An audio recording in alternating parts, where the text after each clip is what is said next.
Good afternoon, everybody. Good afternoon, and thank you for joining us. I want to welcome everyone this afternoon. It is Tuesday, May 31st, and I'll go ahead and call this regular board meeting to order. I want to thank Dr. Stubblefield and all of my board colleagues for joining this afternoon, to our staff, and to any guests that we have in person and or joining us via YouTube or Zoom. Thanks for being with us today. I hope everyone had a very nice holiday weekend and hopefully had some time to relax. And I know we'll get into this a little bit later, but just congratulations again to all of our graduates. And as all of our board members were celebrating with you, and it was great to see all of our members and staff celebrating all of our graduates and families this past week. So thank you to everyone who made that happen. And just again, a special thank you to all of our veterans out there who have served and honored our country. Thank you for serving as we celebrated this holiday Memorial Weekend as well. So with that, I'll call this meeting to order. It is Tuesday, May 31st, 4:30 p.m. We'll go ahead and read our board norms and protocols as we do at every board meeting. We agree to respect the differences of opinions in making decisions for the district, to follow best practices in managing the superintendent and the management of the board itself, to stay on task when conducting business for the district, including while at board meetings, to never surprise the superintendent or each other when conducting official business of the district, to read these norms at the beginning of each board meeting and at board workshops as a reminder of how to conduct our meetings, and to continually self-check to determine if we are following our norms when conducting district business. Again, thank you all, visitors and staff, and anyone joining us in person or on Zoom. So with that, Ms. Smith, would you please do a roll call? Yolanda Clark. Yolanda Clark, present. Maxine Drew. Maxine Drew, present. Janie Humphreys. Janie Humphreys, present. Randy Lopez. Randy Lopez, present. Wanda Brownlee Page. Wanda Brownlee Page, present. Rachel Russell. Rachel Russell, present. Dr. Nguyen. Dr. Nguyen, present. Thank you. Thank you. Is there a motion to approve today's regular agenda? So moved. Second. Moved and seconded. Any questions or discussions, Ms. Page? Yes, I would like to add an item to the agenda, please. Okay. What was, I would like some information on COVID-19 for the summer, how that's going to be set up. I just want to make sure we cover that because that's something I've been getting a lot of phone calls about and parents want to know. great, thank you. And I know Dr. Stubblefield will give an update around COVID this in her superintendent comments, but you were requesting to add a specific agenda item. And I know she's going to talk about summer school and the protocols and policies, but you want a separate agenda item? I want to make sure that we cover, because there's some uncertainty when it comes to the 5% and what that means and what the expectation is. And they asked me to add that to make sure that it's covered. And we say our goal is to keep everyone safe. That's even those who choose to wear a mask. And we need to make sure there's no misunderstanding on what the expectations are. Okay. Thank you, Ms. Page. Let's see. So I will add that agenda item, or we can move to add that agenda item under board discussion if it's not covered under the superintendent's comments. If there's additional discussion, we can have it at that time. Would that be okay, Ms. Page? Yes. Okay. That will work. What other dates we got? What? Board dates, that's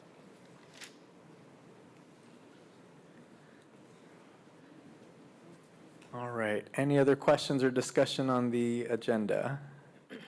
So I think we need a motion to amend tonight's agenda to add the COVID update. Is there a motion? Second. Motion. Second. It's been moved and seconded. Any further questions or discussion? Hearing none. Ms. Smith, roll call, please. And this is to amend the agenda. Yolanda Clark, Yolanda Clark, yes. Maxine Drew, Maxine Drew, yes. Janie Humphries, Janie, yes. Randy Lopez, Randy, yes. Wanda Brownlee Page, Wanda Brownlee Page, yes. Rachel Russell, Rachel Russell, yes. Dr. Nguyen. Dr. Nguyen, yes. Thank you. Great, thank you. Would now entertain a motion to approve the amended agenda. So moved. Seconded. Moved and seconded. Any questions or discussion? Okay, hearing none. Ms. Smith, roll call, please. Yolanda Clark, Yolanda Clark, yes. Maxine Drew, Maxine Drew, yes. Janie Humphries, Janie, yes. Randy Lopez, Randy, yes. Wanda Brownlee Page, Wanda Brownlee Page, yes. Rachel Russell, Rachel Russell, yes. Dr. Nguyen. Dr. Nguyen, yes. Thank you. Great, thank you, Board. All right, we'll jump right into our agenda. First up, we will hear from our Superintendent of Schools, Dr. Anna Stubblefield. Good afternoon. Good afternoon. I have quite a few updates or announcements. First, there was a recent news story about the number of certified teachers in KCKPS who are leaving due to retirement or resignations. The report that was shown on some of the news stations indicated that the number was 67% higher than the previous years. That was later retracted to say that it was actually 48% higher. While the 48% number may be more accurate, it is not different than the total number of the total number of retirement resignations from the past 5 years. We do not anticipate that we will be any larger than the past 5 years with retirement and resignations based off of the information that we have. And just for those who are wondering, last year during the 2021 school year, we had a total of 327 staff members to retire or resign. In the 2019-20 school year, we had 273 total. In 2018-19, we had a total of 361. Based off the information that we've gathered from our administrators and how there are some staff members who are choosing to notify us early because there was an enforcement of the policy last year, starting in July, of not allowing staff members to pay the liquidated damages if we didn't have a suitable replacement, if they were offered a position after the June 3rd date. So we'll continue to monitor the data, but we do want to say we recognize that while this year was undoubtedly been challenging for educators and support staff, we have been working collaboratively with our staff and our KNEA reps to address issues as they've come up. We've also taken the information that we've gotten back from many of the surveys to implement some changes, and we will also continue to be student-centered and focused, because we know our students need to be at the center of all the decisions that we're making. So in the coming days, we will provide publicly the audits that were shared, and also have the steps that are being addressed, that are being taken to address the challenges that were identified in the audits, also highlighting the things that were noted that are going well in KCKPS that we'll continue to build off of. In regards to the COVID-19 summer protocol, we will continue to follow the same protocol during the summer school as we followed the last month of school, when the masking optional was adopted by the board. If a school exceeds the 5% threshold for COVID-related absences, the school campuses will be required to return to mask. The school will be allowed to return to optional masking once the number of COVID-related absences drop below the 5% threshold. In addition, staff members who have to quarantine or miss due to COVID-related illnesses or absences will not be at risk of losing their bonuses for any absences that are related to COVID-19. A COVID-19 update discussion is on the agenda for the June 14th meeting to discuss the academic year, the 22-23 academic year, because all of our current protocols and policies would expire at the end of the academic year, which would be June 30th this year. The district respects that some staff and students may continue to wear masks, and we honor that, and all of us who choose to continue wearing masks, we respect that as well.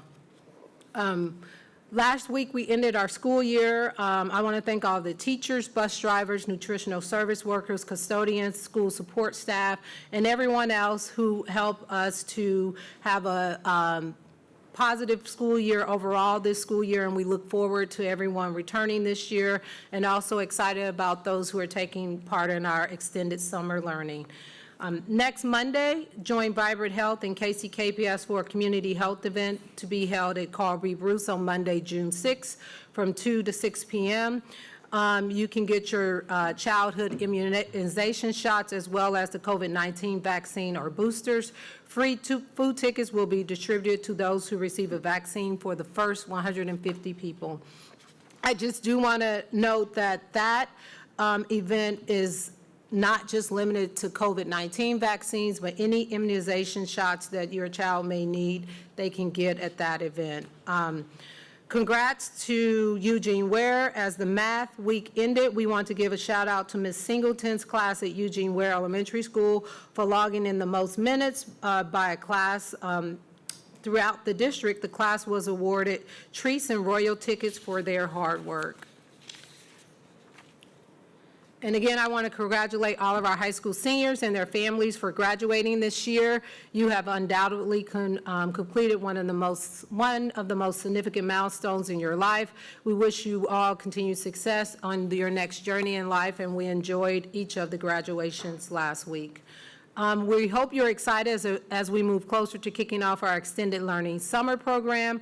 We have more than 6,000 students enrolled. The program runs from June 6th through June 30th, and we'll have a Monday through Thursday schedule each week. The extended learning program is open to all students who are entering kindergarten in 2022 through our current 12th grade students. This awesome program will provide innovative and interactive opportunities centered around instruction and project-based learning for all KCKPS students. As a reminder, transportation will be provided for each school site. If you have any issues or concerns with transportation, please contact the school in which your student will be attending. Thank you. Those are all of the things that I have this evening. Thank you, Dr. Stubblefield. Just a few items from me. Again, I do want to thank our board and Dr. Marcia Wiesman for the board development workshop that we had back May 20th, I believe it was a Friday afternoon, for giving up part of your day to do that with us. It was a really thoughtful and really great workshop just to have a conversation about how we as a board can continue to work together to align our mission, values, our vision, and strategic planning really to accomplish what we want, which is to be one of the top 10 school districts in the country. So just thank you to the board members and to Dr. Wiesman, and I appreciate your time, and we look forward to the continued board development that we have upcoming. Again, congratulations to all of our graduates and to your families. We're very proud of you for all the work that you've put in, and we wish you the best of luck, wherever your journey takes you. Next, we wish you the best, and you will always be part of the KCKPS family. So thank you for all that you give to this community. And as Mayor Garner mentioned, we need you in our community too. So if you go off elsewhere, please remember to come back, and we need your talent here too. So. Congratulations. I do just want to honor the families in Uvalde, Texas as well, with the tragedy that happened there since our last school board meeting. And so we'll just ask you for a moment of silence as we honor those victims and those families in that community, that we can honor them from here as a school district as well. So please join me in a moment of silence to honor those families.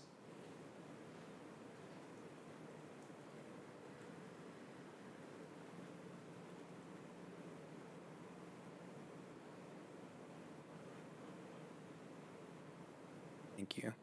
We know all too well about gun violence here in our own community and would just, again, encourage you to look on our website for the Enough is Enough initiative and campaign and to pledge to make sure that we are stopping gun violence everywhere and anywhere, including our own community.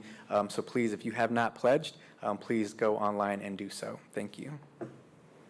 And with that, I will open it up for any other board commentary. Ms. Russell. Good evening, board members, administrators, and the public that are watching. I just want to strongly urge this board to consider really looking at our special education program. This should not come as a surprise to anyone.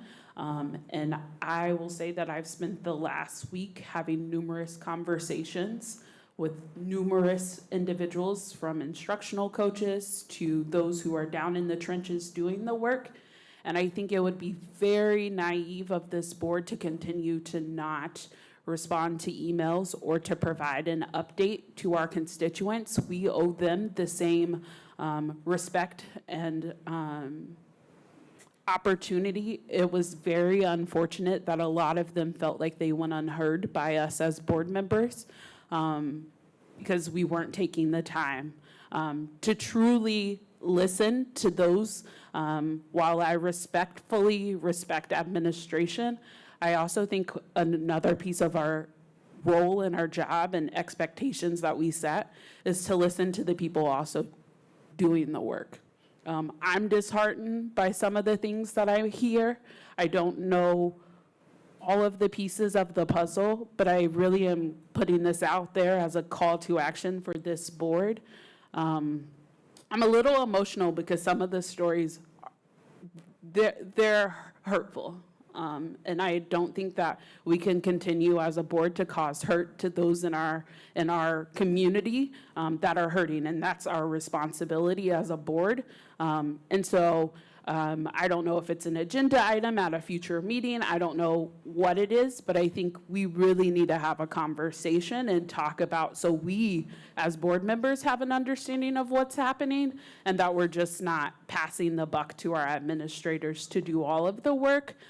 So that we can meet our peers where they are. So that is my call to action, and I want those in the field to know that we do hear them, and while all things are not brought to the light, that we are here as a team to help make this better. So. Thank you, Ms. Russell. So there is a special education update on the agenda for June 14th. I will again state that if it's something to do with personnel that would not, or a student, it's not something that we can discuss publicly. So if there are specific things that were brought to your attention, I encourage you to let myself know so that we can work with the special ed, whatever is coming up, we can look at and address and offer information if there is missing information. But there is an update scheduled for the next regular scheduled board meeting. Thank you. Additional board commentary? Okay, hearing none. Thank you. Next on our agenda, entertain a motion to approve tonight's consent agenda. So move. Second. Moved and seconded. Questions or discussion? Hearing none. Ms. Smith, roll call, please. Yolanda Clark, Yolanda Clark, yes. Maxine Drew, Maxine Drew, yes. Janie Humphries, Janie, yes. Randy Lopez, Randy Lopez, yes. Wanda Brownlee Page, Wanda Brownlee Page, yes. Rachel Russell, Rachel Russell, yes. Dr. Nguyen. Dr. Nguyen, yes. Thank you. Thank you. Motion carries. Next agenda item is an update from our Kansas City, Kansas Public Library, Ms. Carol Levers. So I would invite her to the podium. Good afternoon, Ms. Levers.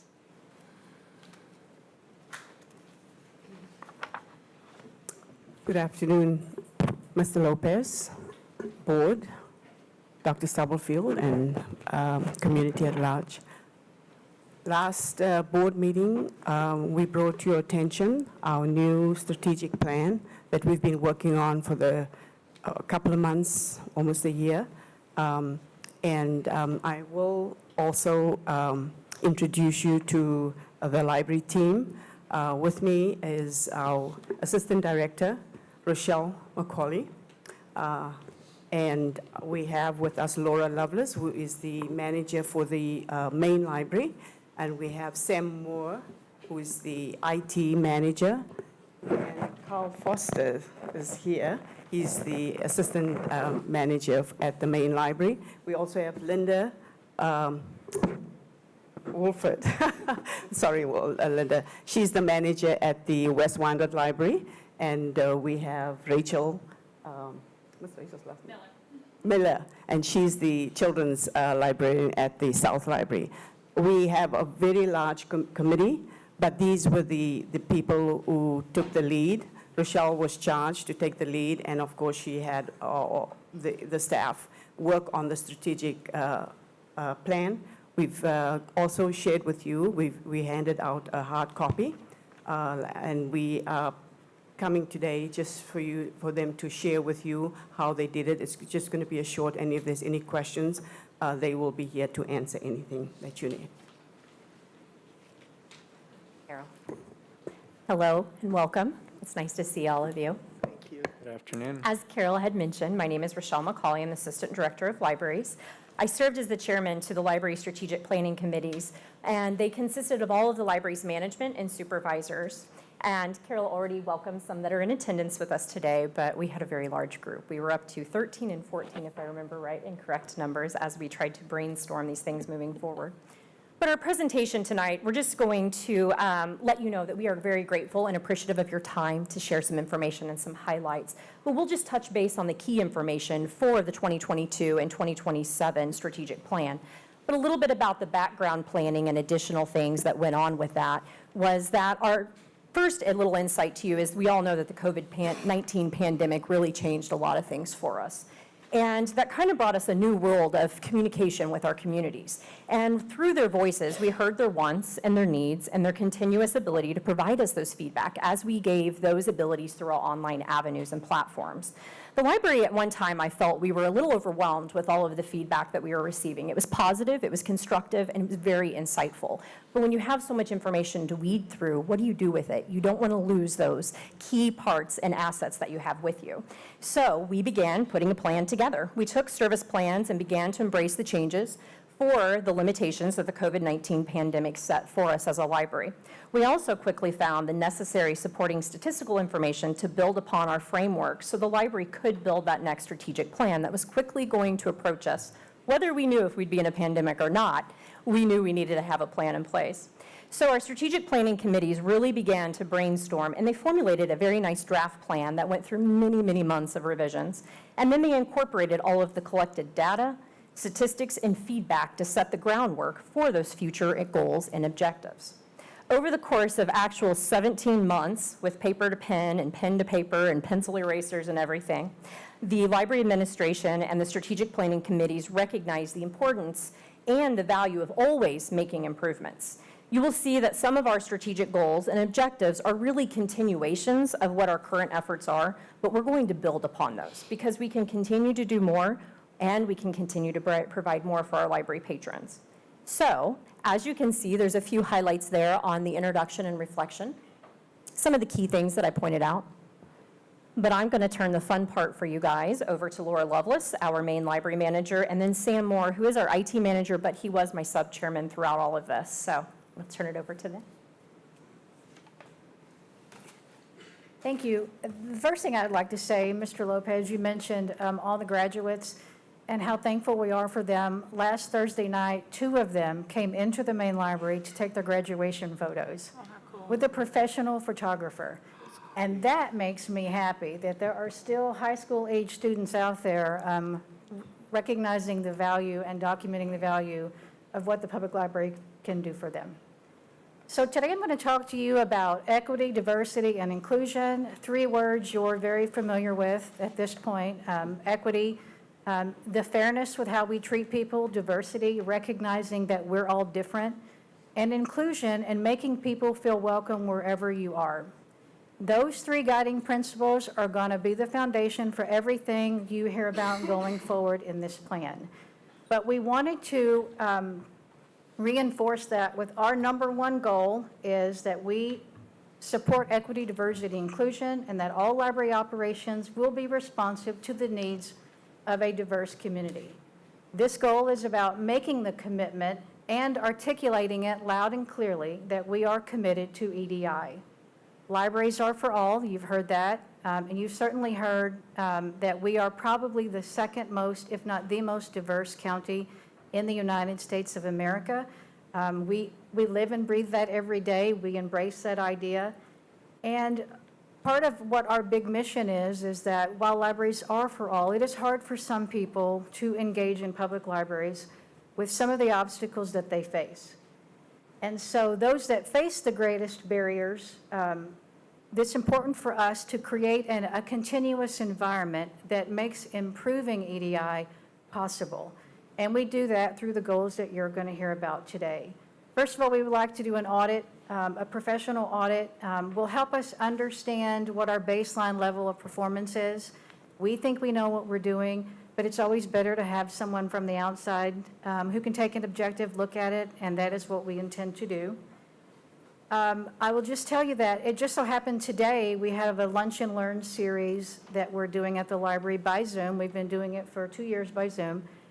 And before it started, we were chatting with some of the people there, and one of the ladies named Kim was there today, and we were talking about, while we are going back to in-person programming, how we are going to work to continue with things online, because we have reached a whole new audience now in the last 2.5 years, and we don't want to lose them. And I can tell you that she was so thankful. She's homebound, and so she has not been able to come to the library for a very long time. And because we have embraced the Zoom thing, she is able to join us and is very thankful. And once we finished that, I thought, and that's exactly why we're doing this right here, exploring options for how we move forward to meet the needs of all of our constituents. Our second objective is a more diverse and bilingual staff that reflects the community. As you know, more than 50% of the students in this district speak Spanish. Of course, we serve an adult population of 169,000, but those kids all have parents and relatives, and they come into the library, and we struggle to communicate. We do provide our library card application in 5 languages: English, Spanish, Swahili, Burmese, and Nepalese, based on the ones most frequently spoken in the district. And so that's very helpful. We do a lot of tours for Catholic Charities of new immigrants, and so they're right across the street now from the main library, and we have firsthand experience with them. But providing a staff that can communicate with them freely and easily is our number one priority. Then we need to work on training staff in diversity and equity issues, making sure that our collections, our programs, when we present flyers for people, it's readable, it's in languages that they need, so that everyone has access. And then we want to develop a plan and actions for community feedback. We want to know what the people think about how we're doing and how we can do better. And then a continuation of staff EDI committee to evaluate internal processes. We've had an EDI committee for probably 2 years now. The very first step that we wanted to complete was to look at our library collection of materials and see how diverse it is. We are constrained by, we don't print books, we buy books that are available, and so we can only buy what is available. We are seeing a great improvement in the publishing industry in general about publishers providing more diverse material for libraries to buy. And so while we wanted to look at a baseline for what our collection was, we looked at fiction. Our collection is about $500,000 for the library system. We took a random sampling of that, of 15,000 items, and of those 15,000, we looked at every single library record, every character, main character in that book and the author, and we looked at things like race and sexuality and ethnicity and those things. And so now we have a very good baseline for where we are and the areas that we need to improve in. And so that about sums up Goal 1. I'll turn it over to Sam Moore for Goal 2. Good evening.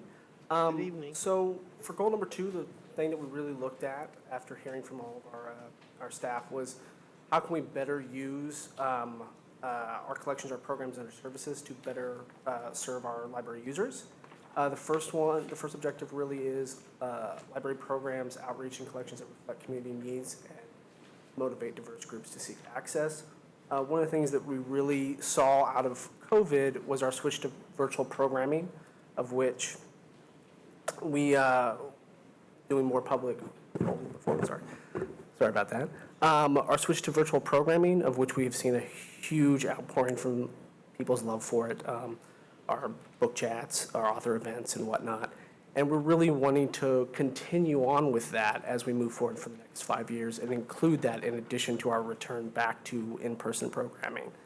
The second objective under this is technology that expands access. So looking at one of the things that we saw folks do during the COVID pandemic was looking at other things that they're checking out, things like mobile hotspots, laptops, tablets, such like that. And we would like to, look at some of that stuff, and can we provide that? During COVID, one of the things that we did was we expanded our Wi-Fi at all of our 3 main locations, and we saw a huge, tremendous use in that from students that have come to complete their classes, people who have come to fill out job applications and whatnot. For goal number 3, going off of the EDI, looking at how can our buildings and our spaces be better used to serve our patrons. So objective 1 is creating a safe and functional library facilities. Out of that, we really want to look at hiring an outside contractor to conduct a safety audit of all of our libraries, look at having a unified system-wide emergency preparedness plan. Second objective is looking at creating welcoming spaces that and open areas for our library facilities. Out of this, one of the things that we really want to do is look at translating all of our printed communication to the majority, or the languages that are spoken the most in Wyandotte County, in addition to the ones that Laura has mentioned. In addition to that, also having some more translation incorporated into our programming as well. And for objective 3, consistently evaluate, modify, and maintain library facilities. We'd really like to have, as Laura pointed out, have an audit for the American Disabilities Act. So we can have them come in and show us where we might be lacking and how we might be able to bring that up to code. With that, I'll turn it back to Laura for Goal 4, library staffing. This is a big one. And so I think the library has struggled the same as the district has with getting and keeping employees. We're tax-based. It's hard to compete with private industry who can offer incentives and different things. And so we're looking to streamline our HR department, that library staff will be supported through enhanced hiring, training, and on-the-job processes. And those are things like we would like to take another look at our pre-employment test. We have some things on there that are teachable, and just because candidates maybe can't pass it doesn't mean we can't teach it to them. The Dewey Decimal is our big stumbling point. We would like a streamlined process for posting jobs so that we are going to where diverse candidates are looking or applying. It could be as simple as the Hispanic Chamber of Commerce, the Black Chamber of Commerce. There are places that we can go to and work harder at trying to divert diverse candidates. We need an organized plan for doing that.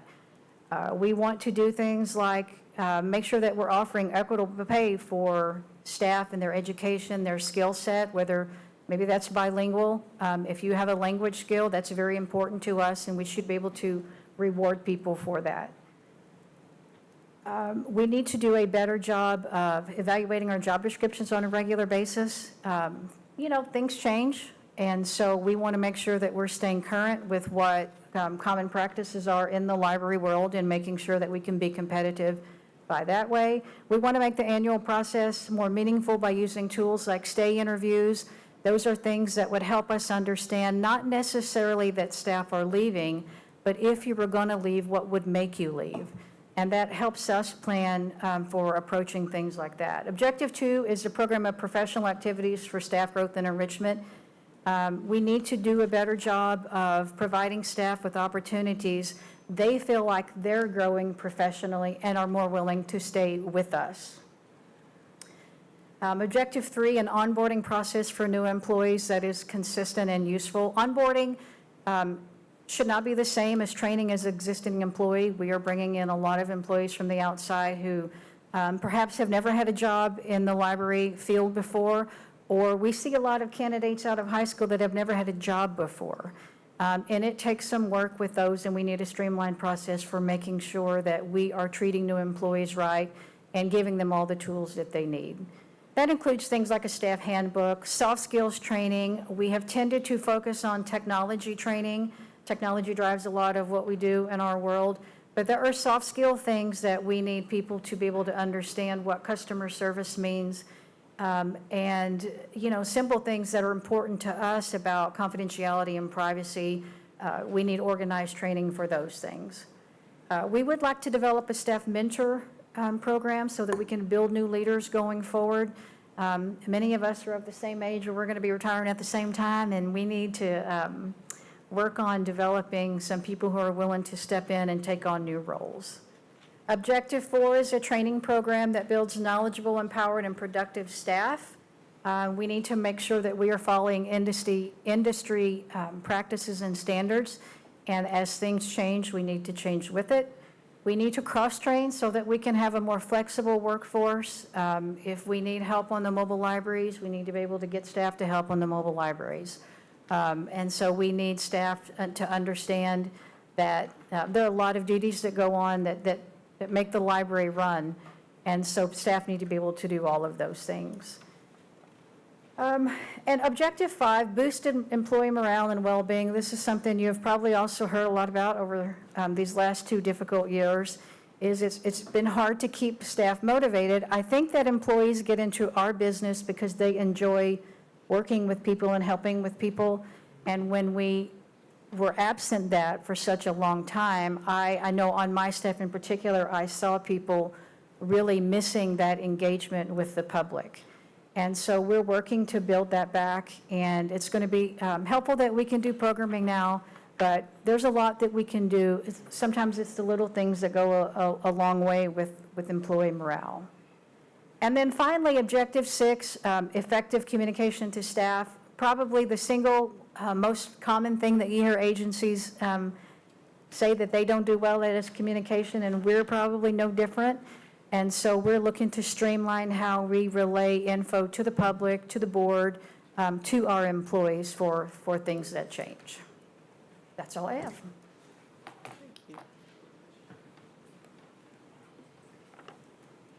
As you can see, our timeline will span over the completion, or the timeline of completion will span over the strategic plan. But we'd like to have the opportunity, if you'd like to ask us any questions while we're here, if we can help provide insights to anything. Thank you. We'll open it up for the board for questions. Ms. Page? I see in your plan, and I first let me say, especially to the main library, thank you. I think you have a very professional staff, caring. I've seen you go beyond the call of duty, and not always respected in the way that you deserve respect. So I want to commend you all for that. And I love the way that your staff interacts with people. And I'm concerned because I want you to be safe.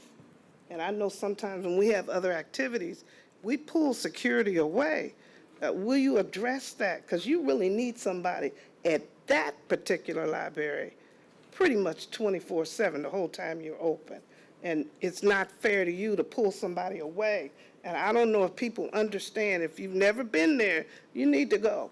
Because sometimes it can be scary to walk in. But I grew up in the community. I know a lot of people. And I go and I just say, okay, yeah, I'll see you. I'll talk to you later. And trying to help if I can. So I want to make sure that you're addressing that particular security issue for them, to make sure that everybody is safe. And then there's the question with the main library in terms of the funding. You know, you didn't really, you mentioned it gently, so I don't know what's going to happen. And is that going to be a part of the plan? Do we get some numbers? Because the key is, how is it going to be funded? And I'm not against libraries, contrary to popular belief. Love them. Grew up there. I think they play a major role in our lives. But as a taxpayer, I want to make sure we get a bang for our buck, and I also want to make sure that we do it right and not have to give our whole soul away. So I know you didn't deal with numbers, it's kind of generalized, but when will you begin to address that? So for the strategic plan, we felt that the main library project was of the responsibility for administration, the board, and the community as a whole versus an overall internal document for our entire system. We're encompassing every location with this. Our heart is with that main library project for the needs of our community. It's one of our top priorities. But I cannot honestly provide you full details or insights on those. I lack that information. Okay. It is something that we are supporting. We retrieve, we research, and we help in any way that we can as library staff and invested in our community. And we hope to see something come to fruition eventually. And we know that in time, we will have what's for the biggest bang for our buck because we're in the same boat. We know how to stretch that dollar an extra mile. We know how to reuse that pencil an extra time or two. I'm sorry I don't have a direct response for you. I can turn it over to Carol if she would like to turn anything further for you. Ms. Page, the board has asked us to have the architects, I think Dr. Wynn actually asked for a specific, the architects to do a rendition of just the library on the spot. So they're busy with that, and as soon as they get it to us, then the committee will be get together and we will bring it to the board, but that's not part of the strategic plan that we haven't added that into the strategic plan because it's not a done deal yet. This is something that we've worked for the next 5 years, and, you know, that's not, it is part of it, but it's not, it wasn't added into this specific strategic plan. But that's coming to you. Okay, and are from the you group. involving the UG? Are they a part of that? Because there's some issues there. So I'm gonna, sorry. I don't want to, I understand where the questions are coming for that specific project, Ms. Page. I don't want to divulge from the strategic plan conversation. We are going to have that conversation. I know Carol is pulling that information, and so that we can have a thoughtful conversation on the main branch project, which hopefully we'll be able to answer some of those specific questions. I just don't want us to get sidetracked away from the Well, no, strategic plan. again, I'm just taking what's on the paper. You talk about a plan, and you're talking about buildings, so that's it. I didn't know if they had that at this time, so I thank you, but that is an important question, because that's part of the plan. So I didn't know if they had talked about it or what, so just asking. Well, Ms. Page, I want to especially thank you for mentioning the security. You are a library user, and you know firsthand what we deal with and why it's important. That is probably, except for a main library, that is the single most important issue for me downtown, is that we have adequate coverage, and we've spoken at length about it. It's vitally important downtown, Chief. And so we look forward to making sure that we have adequate coverage and can even expand. We have a lot of activity in the downtown area, and if we had help outside, that would stop a lot of the things from getting into the building of which you talk about. Okay, thank you. Ms. Drew? I don't have a question. I just wanted to compliment you all on your presentation. It was, the process of education is not just for students in schools, but it's for everybody that they can be able to learn.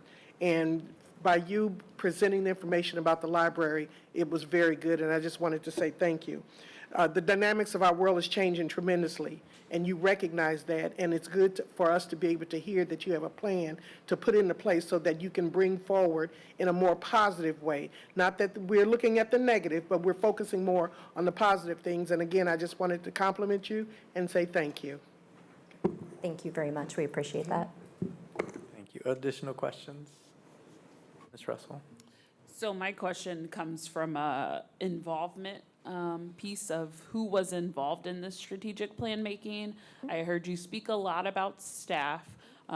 Where did the community come in? Where did the Wyandotte County Library Board, the different constituents that the library system talks to, and how is that interpreted into this plan of action? Of course, we receive feedback on a continuous basis. And that was during the COVID-19 pandemic, when we shut down for that period of time and weren't able to offer any services, much less that human contact with our community and our patrons. We were on the receiving end. We were hearing that. We need you back open. We need these resources. And that's when we put the pen to the paper at that time to figure out how can we be relevant as the library.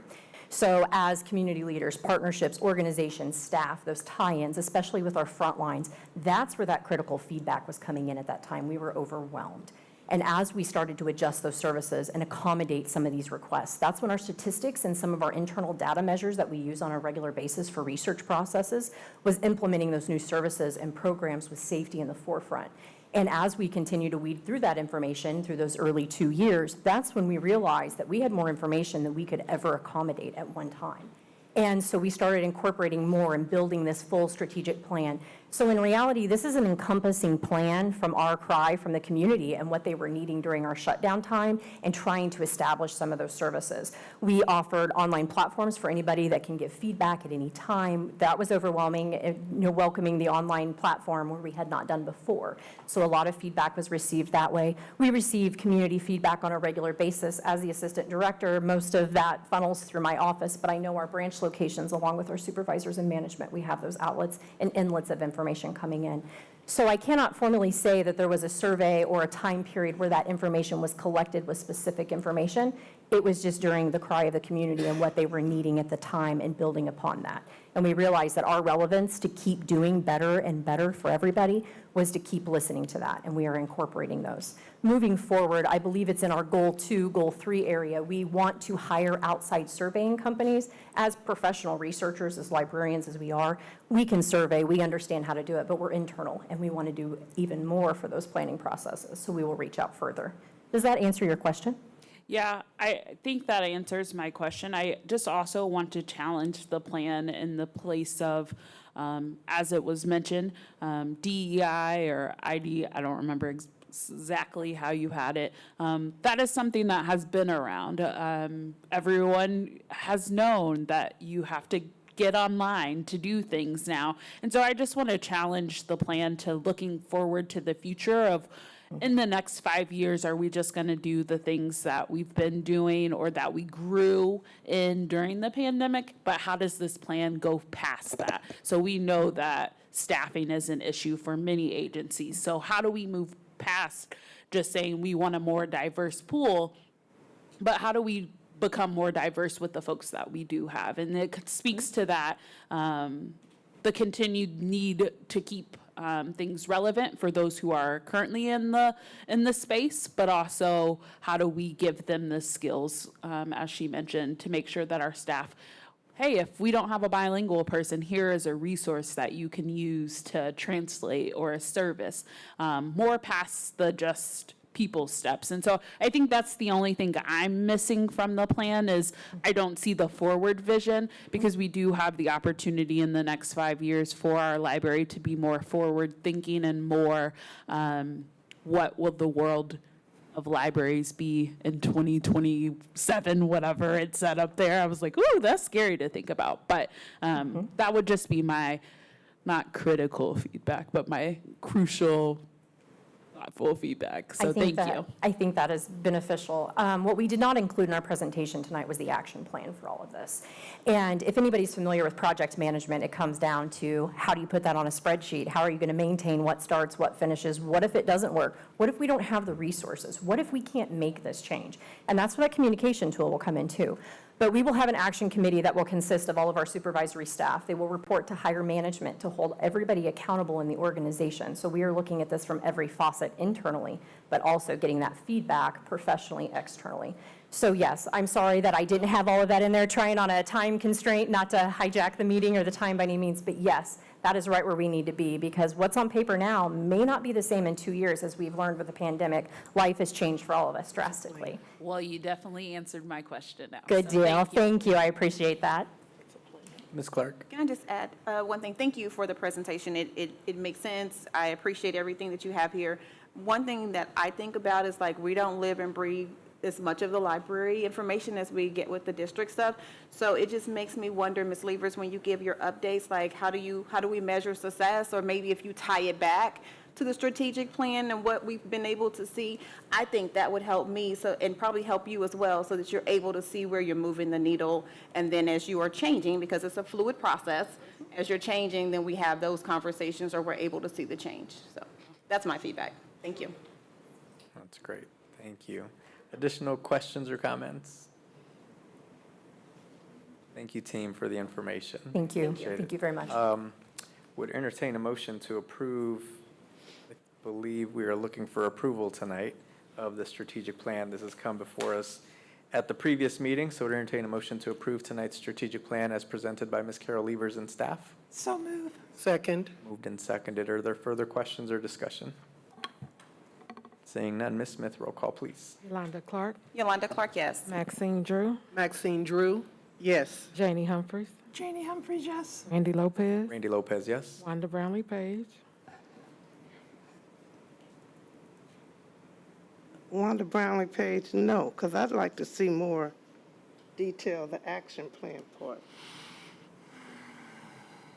Rachel Russell, Yeah, I'm at a challenge here because I also am concerned.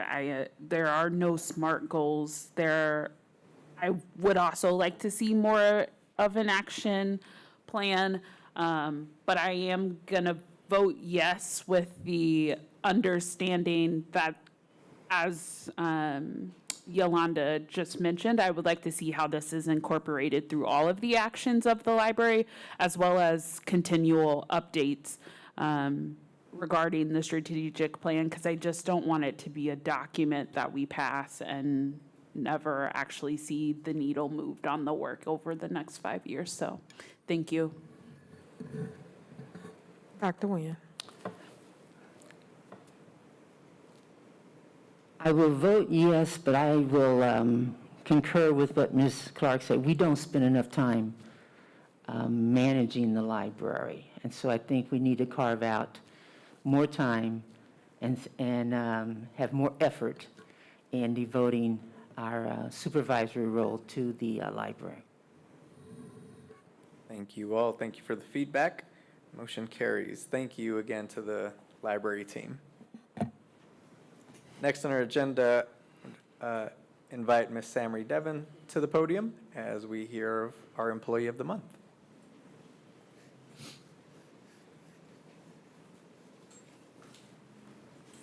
Well, good evening, Board, Dr. Stubblefield, and community members. It's my pleasure to introduce to all of you tonight Ms. Jamia Warner. She is the Office Administrator for the Police Department, and she is our May Employee of the Month. So very excited for her. As all of you know, our Police Department has had many transitions the past few months, and Ms. Warren has been key to keep that team united as a department. She has excellent communication skills, and she keeps everyone updated and informed. She is creative when it comes to planning, engaging events for our students. The department admires what she does daily that encourages all the positive morale. And the district and her department wants to publicly acknowledge how appreciated she is every single day in our school district.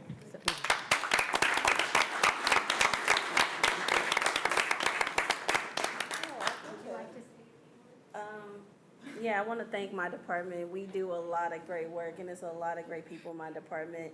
And we got a new chief, so excited. We got a lot of great things in store for you guys for the new school year, so be on the lookout for some great events. Yeah.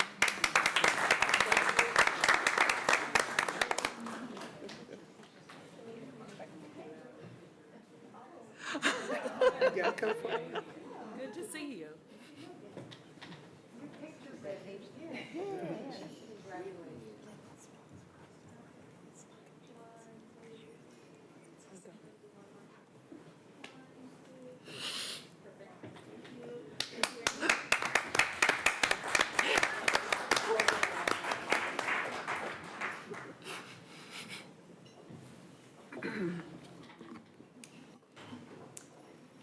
Next, we'll invite our Chief of Staff, Mr. Stephen Linkus, to the podium to recognize our Student of the Month. There's a lot of people here. Good afternoon, Board. President Lopez, Vice President Clark, fellow members of the board, Dr. Stubblefield. Thank you for the opportunity to come up and, for the last time this school year, recognize our Students of the Month. And as you know, we've had some changes in the process. We're extremely excited about those, and we're excited what the group will do next year to make it even better. So thank you all for making this possible. But we want to go ahead and get started as we celebrate our May Students of the Month. And we tried to get everyone here, but as we know, when school ended, some families, they hit the road quick, while others are still in town. So the families who are here, we're excited to see, and we will ensure that the other students do get their medals. So our first winner is from the Morse Early Childhood, and they were nominated by teacher Casey Murrow, and that is a pre-K student, and his name is Mink Ray.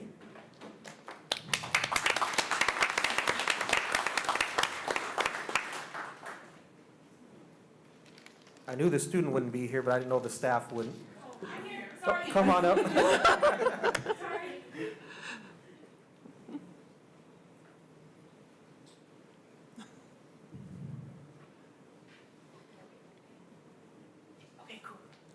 All right, I just wanted to say how great it's been to be Mink's teacher this year.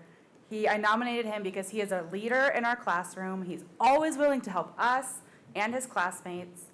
At recess, he's always the first to help push the swings or offer his swing when someone wants a turn. In the classroom, he plays great with all of the kids in the class. And when he's gone, everyone misses him. They always ask, "Where's Mink?"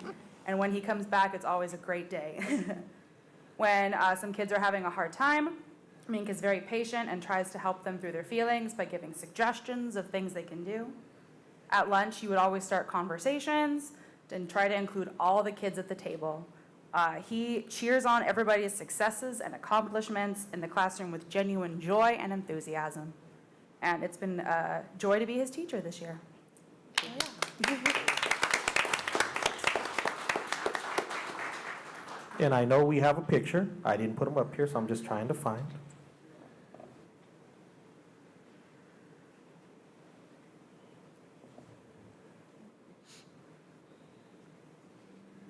We apologize for this.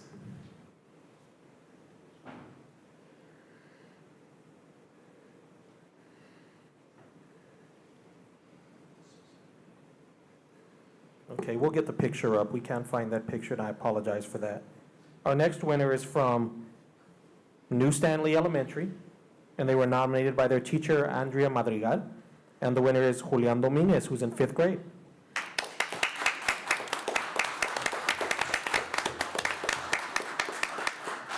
Y Julián está acompañado por su familia esta noche. Muchas gracias por acompañarnos también.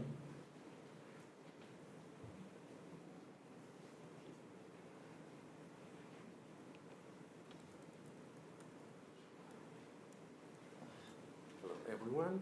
Hello. It's Madrigal. Julian's teacher is not here. However, I'm going to go ahead and read a little something about Julian. He is a 5th grader ready to go to middle school. And Ms. Madrigal decided to ask the kids in the classroom, who should be the student of the month for May. And they voted Julian because he, number one, is a good friend. He's helpful. He always brings happiness to the classroom, and he's always willing to be their friend. And then Julian said that he feels really happy that he's able to make happy. So, congratulations.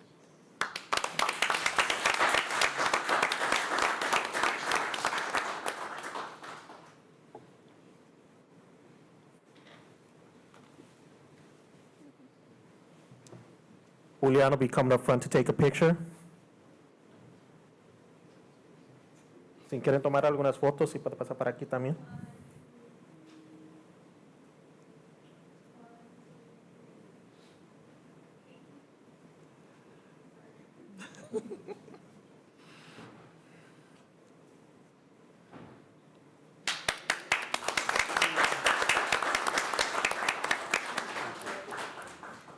Thank you, Principal Ares, for being here and doing the announcement this evening. At the 7th grade, we have Trinity Soldanez. She goes to Rosedale Middle School and was nominated by teacher Mr. David Bean. So she's a 7th grader. Trinity, I know you are here, so if you want to come on up.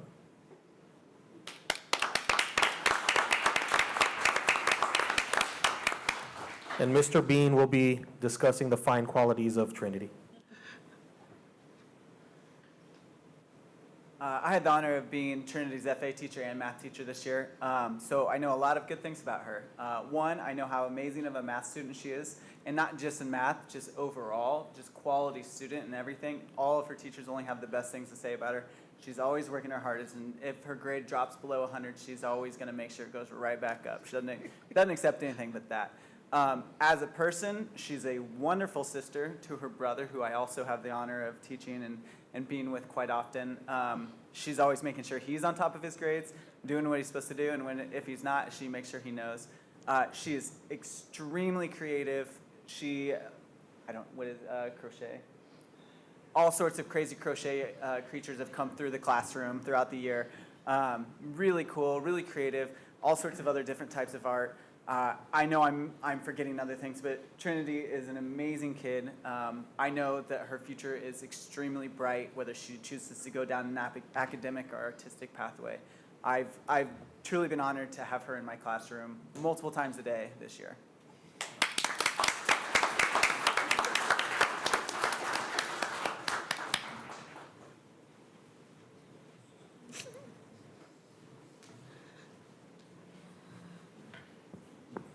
And I know there's some family here, so if you want to come up, ma'am, and if you can take a picture as well.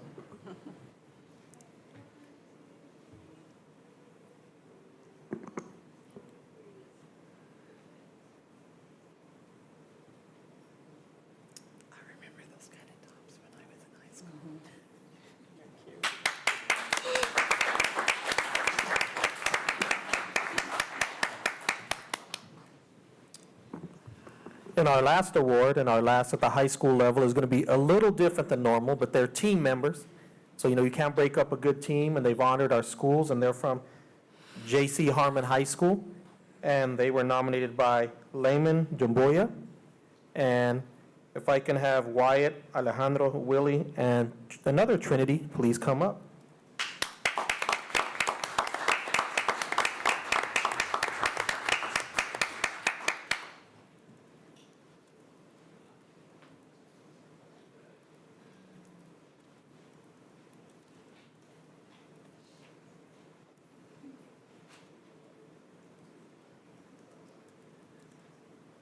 Hey, good evening, everyone.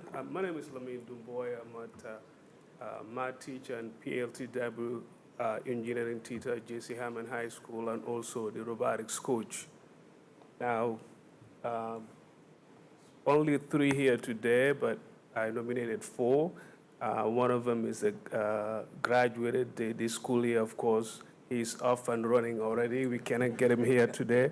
But I just wanted to say I've been doing robotics coaching for 16 years or so, J.C. Hammond, but I've never seen a dedicated group of 4 that work so well together as a team as these 4. And they have all the qualities to be successful. They are good team together. They are good teammates to each other. They are determined. They are persistent. And you should just see them work. And they got everything. And we're just looking forward to see them go ahead and do great things. That's Trinity, and that's Alejandro, and that's Wyatt. Willie Levers, he's the 12th grader that abandoned us today, but we'll get him next time.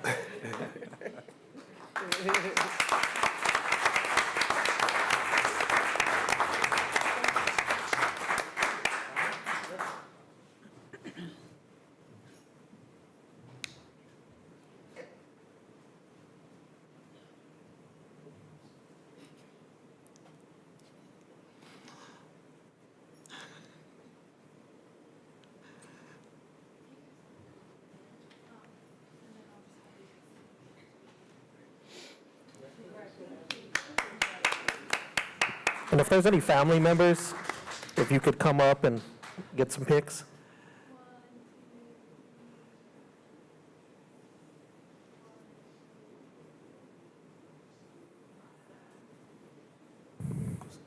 Come on up, pásale adelante si quiere tomar una foto.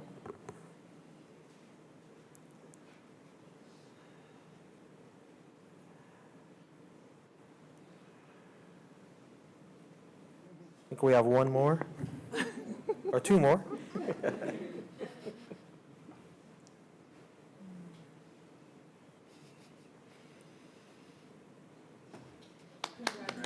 Congratulations. Thank you all for representing J.C. Harmon, and thank you to the parents who also accompanied them this evening. Muchas gracias a todos los padres que han acompañado a sus alumnos esta noche. Board of Education, thank you very much. Thank you, Mr. Linkus, and congratulations to all of our students and your families and to our teachers and staff who nominated them. Amazing job. So we want to thank you all, and again, congratulations to all of our students. We're very proud of you. At this time, we're going to take a quick 10-minute recess to allow families to give our time to say thank you to our families, and just a quick recess. So we'll be back in 10 minutes. Thank you.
right. Thank you, everybody, for giving us a quick minute. And again, congratulations to all of our students and families. We'll continue on with our agenda. Next on our agenda, we do not have any community comment tonight, but again, I'll remind everyone is welcome to submit their comment. Please contact our board clerk, Ms. Leslie Smith, no later than Monday at noon before the day of the board meeting in order to sign up for comment. Thank you. Next agenda item, under board updates and approvals. Board, just a reminder, this has come before us previously, so we've seen these items once before, and they are up for action tonight.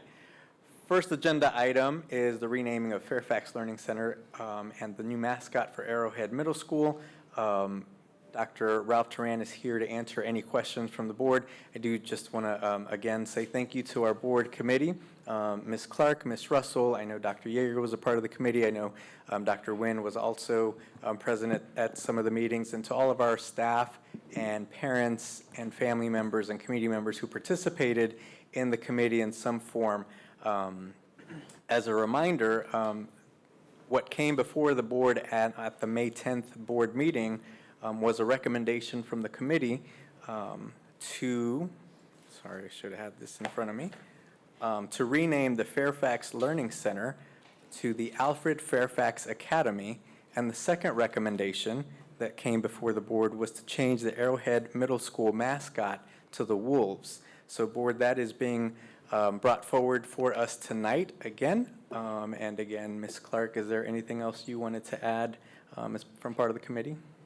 Nothing else to add here. I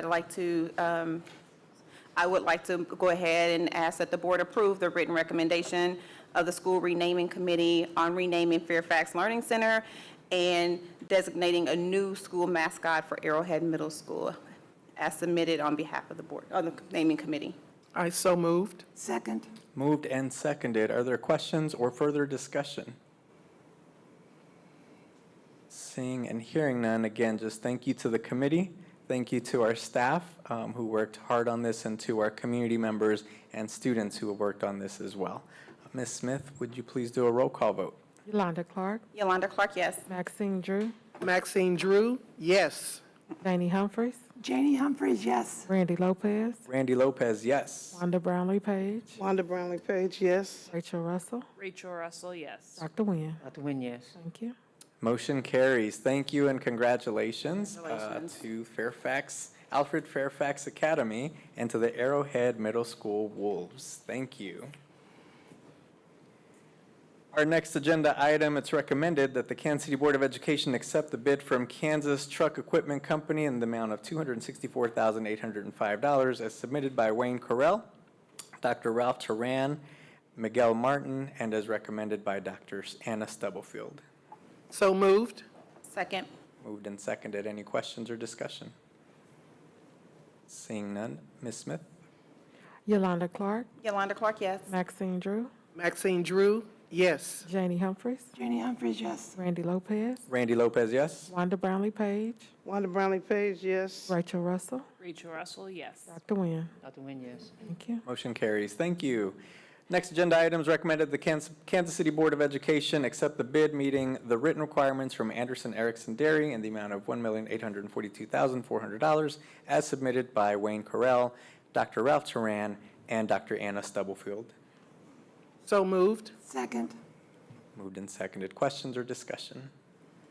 Seeing none. Ms. Smith, roll call, please. Yolanda Clark. Yolanda Clark, yes. Maxine Drew. Maxine Drew, yes. Janie Humphries. Janie Humphries, yes. Randy Lopez. Randy Lopez, yes. Wanda Brownlee Page. Wanda Brownlee Page, yes. Rachel Russell. Rachel Russell, yes. Dr. Nguyen. Dr. Nguyen, yes.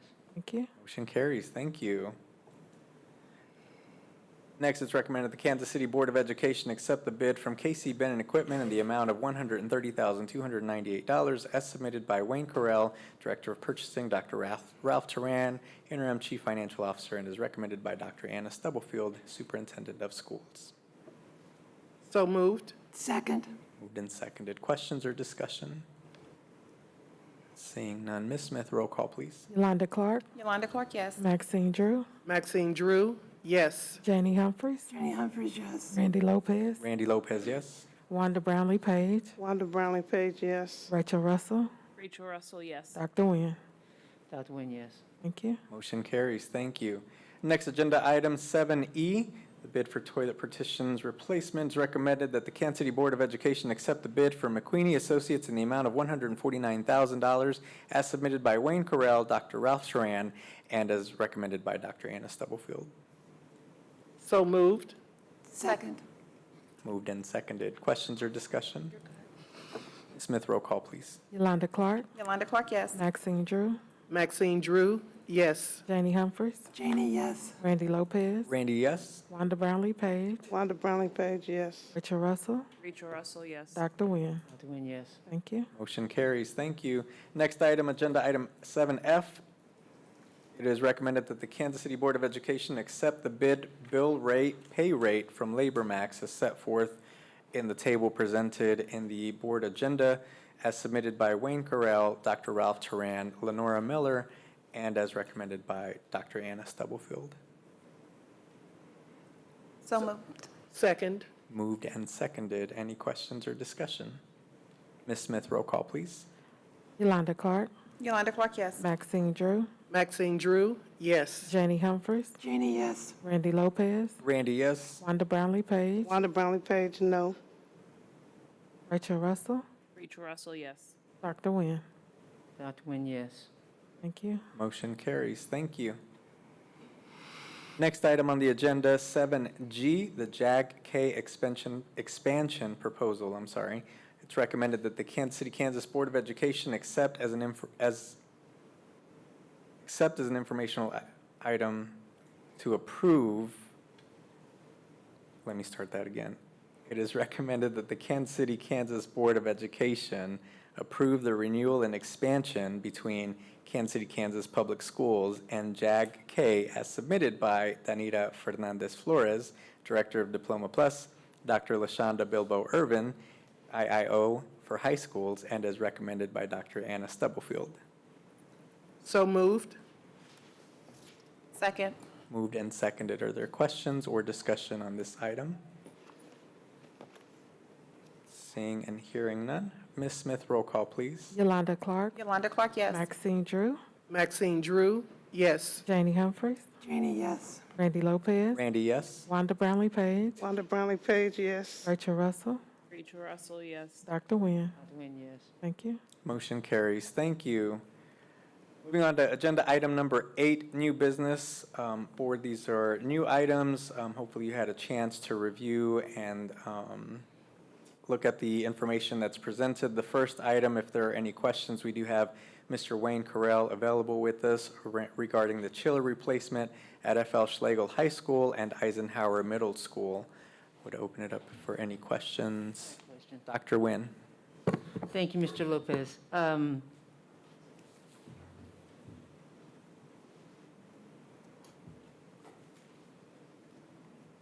Good evening. I remember that there was a correction about the library not needing a boiler, but did you ever find out if it needed a chiller? Yeah, Doug's going to probably. I'm here. Good evening, everybody. Doug Clemens, Director of Physical Properties. Good to see everybody. Right, yeah, the chiller at the library, like a lot of the chillers throughout the district, were replaced in a previous bond back in the early 2000s. The two, or actually the four specifically at Schlegel and Eisenhower were not. The age at the time, they did not get replaced then. So because they are now past the normal life expectancy, and we do have some maintenance issues with those, I would ask to go ahead and go through the process of replacing those four chillers. We'll have to do some engineering, get them out to bid, and then the plan would be to replace those in the winter months, maybe February of 2023, when you don't need chillers. But specifically, the unit at the library is not known to us to be a problem unit. I did provide some information to the superintendent that all of those other remaining chillers throughout the district are at about 60 to 66% of what we would expect as a lifespan. So we did not include those in this phase of replacements. Might be more appropriate like on a 10-year plan. Well, thank you, and thank you. And Dr. Stubblefield, I'll circle back to the librarian who brought that to our attention 2 years ago. So there's a little, there's a little disconnect here going on that I don't have an explanation for, but I sure will follow up because it makes us look different. That's just the only word I'll use, different. We bring up something that is told to us, and then maintenance don't know anything about it. So I will follow up with you. Thank you. Thank you, Dr. Nguyen. Other questions on the chiller replacement at Schlegel and Eisenhower? Okay. If there are further questions, please send those along to leadership and we'll get those answered. This agenda item will come back before us at a future board meeting. Thank you. The next agenda item, and we have Mr. Corral here with us still, the Bradley hand washing sinks for Quindaro Elementary.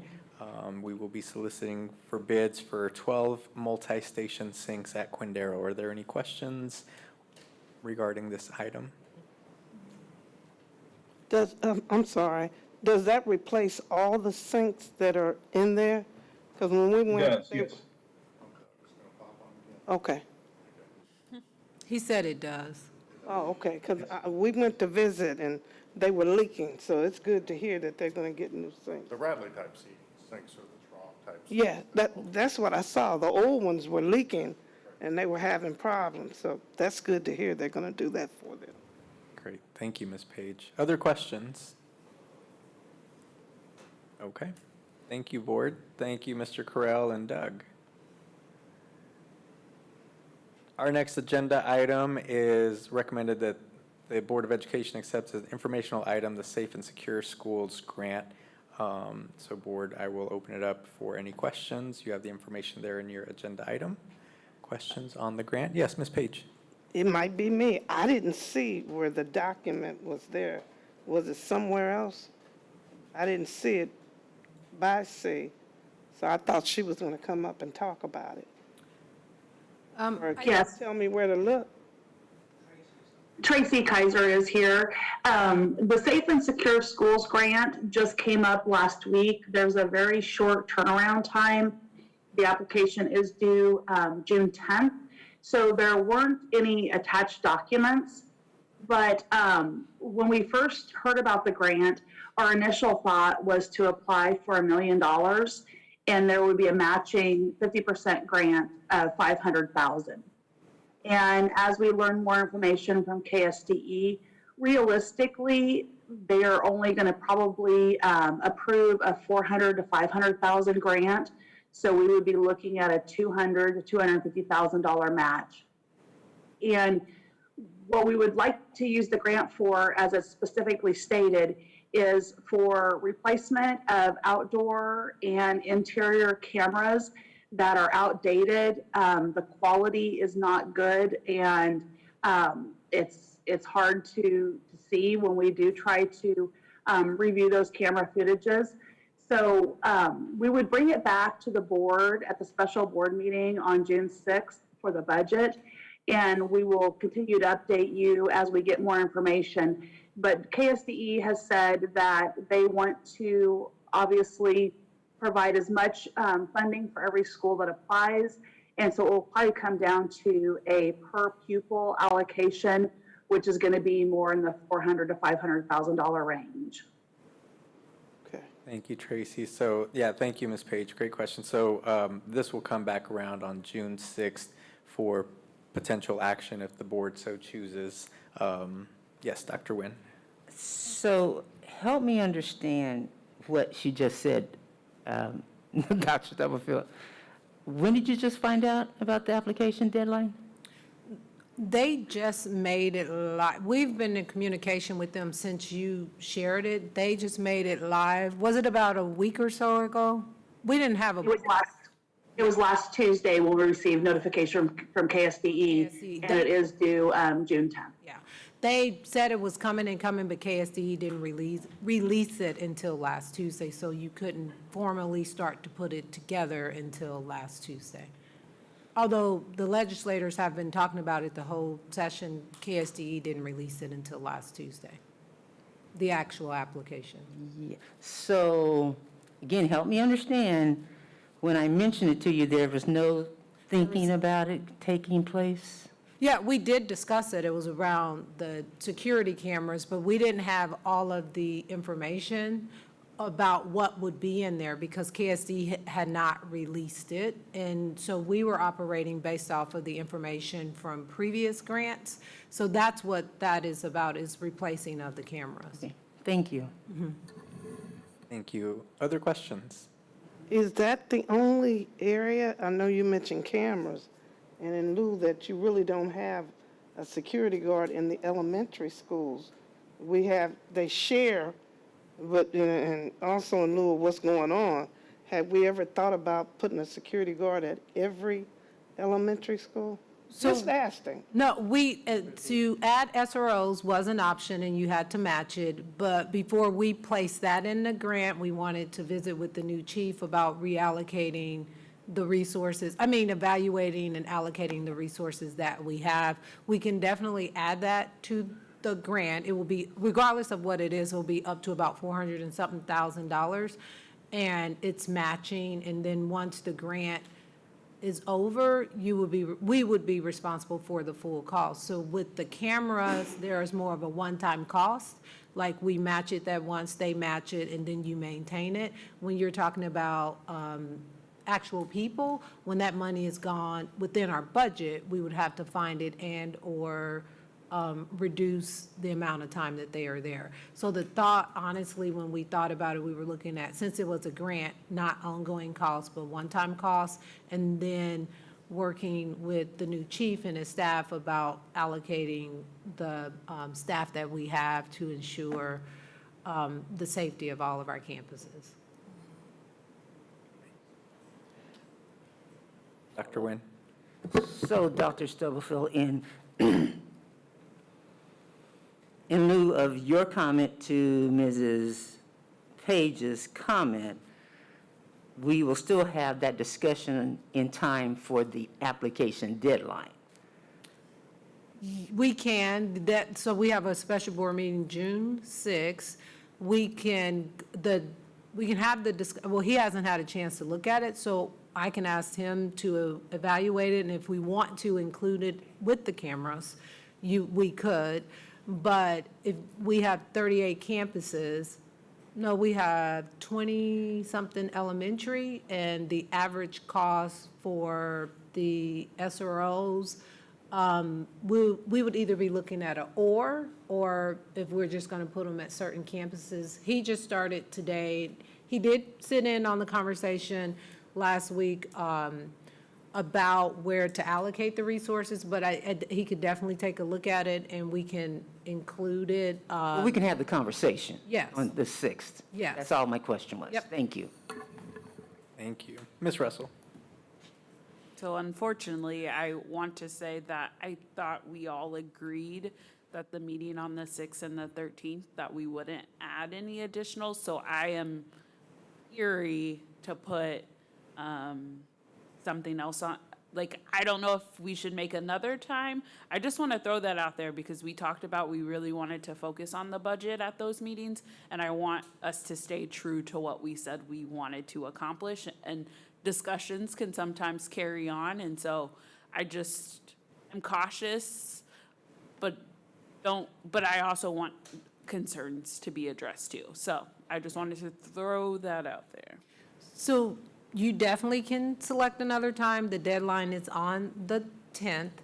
Whatever is decided, the staff is going to need time to clean it up to submit it. So when you look at the calendar between now and next Thursday would be probably the latest time that could be had. It could definitely be a separate item. The other option is the meeting is from 3 to 5. You could, the end time is self-imposed. If you wanted to go beyond that or start sooner to address this item, you definitely have all of those options. It would not have been on there if the deadline was not the 10th. if we didn't have the budget meeting, we would have been asking for a special meeting to approve it, for you all to approve it. I understand that, but I also just know we have to also get through the budget items as well. Yeah, thank you, Ms. Russell. So to respect that, I know the board did talk about, I mean, I will look for consensus, is that I know the board said, as Ms. Russell said, that we didn't want to add anything else. I think, again, given the timing of and the circumstance of, that's why this item is being asked to be added to the June 6th meeting. But if the will of the board is to not add that, then we would have to add a special meeting between now and the 10th in order to be able to have a conversation and give feedback and give staff time to submit. Is it an option to approve it tonight? No. This is I would say probably not, since we don't have it fully, don't have in front of us exactly what the grant entailed. So I would be cautious of wanting to push that and approve it tonight. But Well, then it looks like the 6th is the only date we have, because I don't see where we can cram another meeting in there and enough time for staff to be able to put a grant together. That's my feeling on it. So Tracy, can I ask a question? I know Julie O'Malley is our grant writer.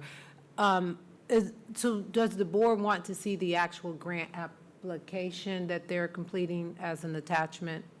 Like, I just want clarity on, or do you, I know you want it fleshed out if we include SROs at the elementary, what that capacity would be, or how many we would need, or based off the $400,000 that we would probably be asking for.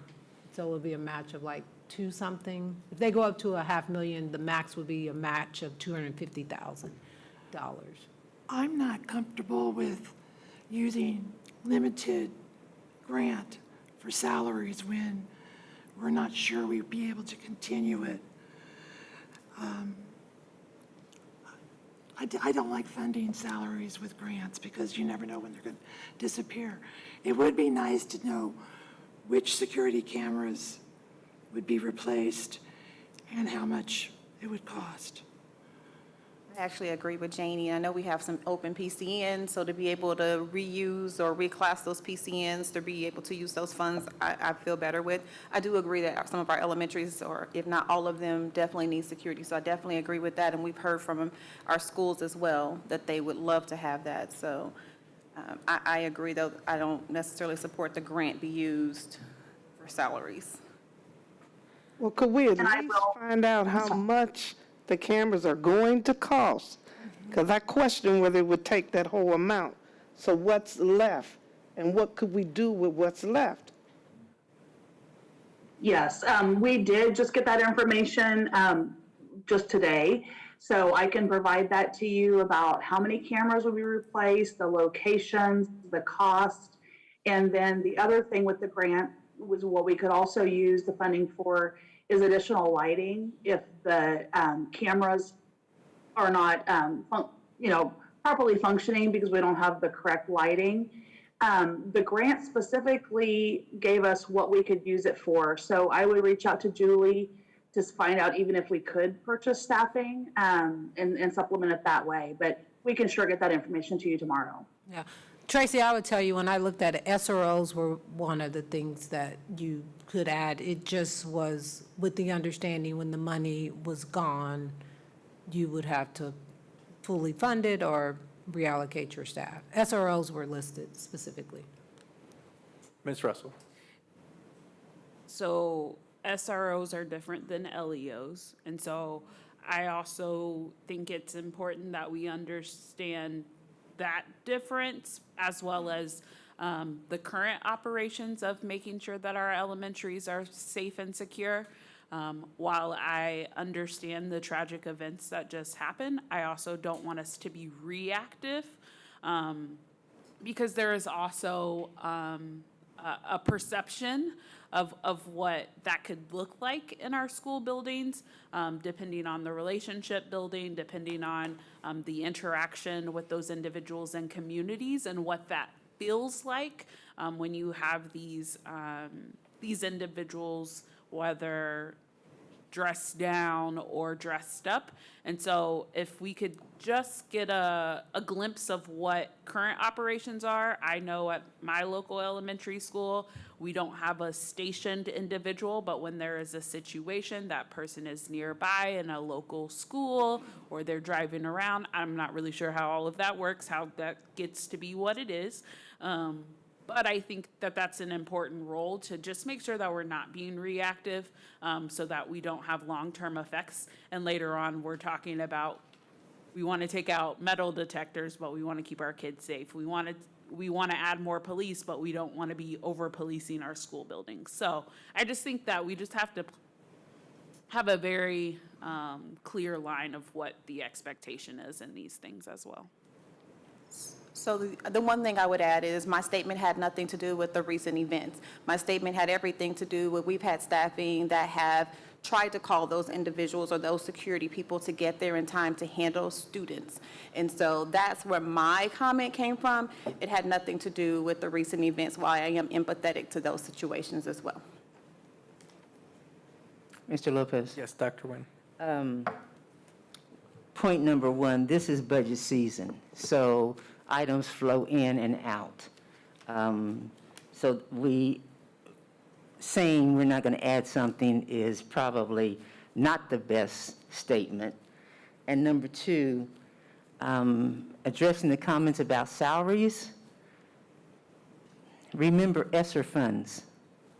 All throughout the 89 million, a lot of salaries in there, with the full acknowledgement that when those funds disappear, we had to make that decision. So this is nothing new, whether we include SROs or not. So keep that in mind. We have a lot of salaries in one-time money. Thank you. So, yes, Ms. Page. No, I just wanted to say also, I agree with Ms. Clark. I didn't say that because of what happened. Because we've always had, you don't have enough people and you're trying to spread them out. And I will say again, I have seen our staff be extremely professional, and sometimes I think they took too much.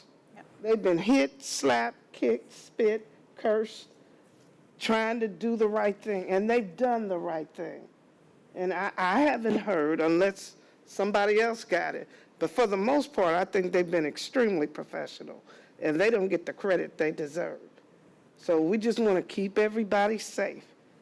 And so I do, honestly, one, I mean, I think we need to decide if it's going to be June 6th or another date, but we probably need to decide tonight. But I do, the reason I asked staff not to include it was because there is a larger discussion that needs to be had around our model, how we're allocating the staff. And under that short time frame with a new chief starting, I didn't, and we definitely can say that, but that was the only reason I wanted to keep it separate from the one-time money, because Dr. Nguyen is absolutely right. If that is a priority in the budget, we can reallocate resources in the budget long-term. But I do get and understand for the short term, you can fund however many number with grant money and then have a more long-term plan.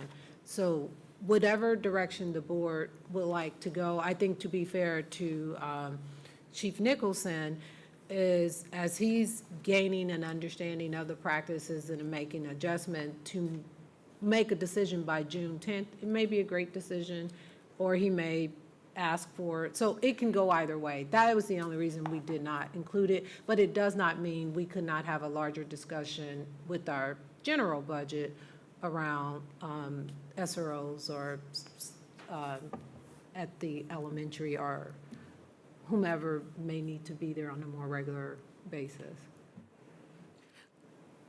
So since we're clarifying, I just want to clarify that my comment was not in response to anybody's comment. It was it was just offering a different perspective to also just make sure we're looking at, as we have this bigger conversation around officers and SROs and the perceptions of brown and black kids, children, being over policed. And so that was strictly where my comment came from. Thank you. So if there's no huge pushback, I think, again, just given the timeline, I know we had hoped not to add anything on the June 6th meeting, just to stick with the budget. But unless there's some strong pushback from or consensus or across the board, I would like to add this to the June 6th meeting, and this would allow us to have that conversation, give feedback to staff, and if there needs to be any changes or anything, that still gives us a few days for staff to make those adjustments in the grant before they have to submit on the 10th. So are we okay with adding this to the June 6th agenda? Yep. Dr. Nguyen? And for clarification, Dr. Stubblefield, if not the application, the narrative that describes what is in the application, if there is not the request for the application itself.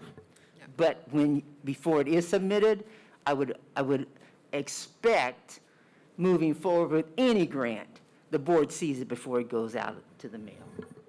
Yeah, and I don't disagree, and we can get the actual application, I can get it to you tomorrow, so you can see the application, because they have started it, but I can get just the blank copy of this, and then once they complete it, get it to you prior to Monday, so by Thursday.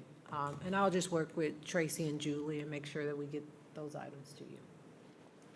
Great. Thank you, board. Thank you, Dr. Stubblefield and Tracy. Any further questions? Sorry, I didn't mean to cut that off. But you won't have the information about the SRO, will you? Well, Chief Nicholson is here. He can have an idea. Oh, so We you can will have include it. I mean, whatever, either we'll say he doesn't have it, like, I don't want to speak for him, I don't know what he looks at. If he says, I don't feel like I can do this, we will share that. But if he says, based off what I know, here's what I would recommend, we will include it. I just haven't had a chance to, like, discuss it further. And I would say, hello, new chief, but the board has already had that conversation. And we've had that conversation prior to the former chief leaving, as far as what we had requested that wasn't done. So it's not a new conversation, correct? Would you agree? It's not a new, it's a new conversation for him. Correct. Yes. So thank you. Great. Thank you, everybody. Our next agenda item under number 8 is the proximity learning.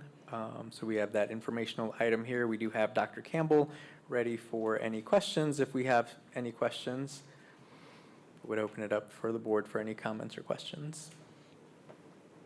I didn't see costs. It's in the service agreement attachment. If you scroll all the way through, the total cost was broken down by building. Dr. Kimby, if you want to come forward, you can come forward and share the total cost. But it's on the last page, the last few pages of the service agreement. And good evening, Dr. Stubblefield, and to President Lopez and the board. Yes, the total cost, it is broken down per our middle school and high school building based upon the need of the teacher in the content area, but the total cost is $3,043,000. That's rounded up.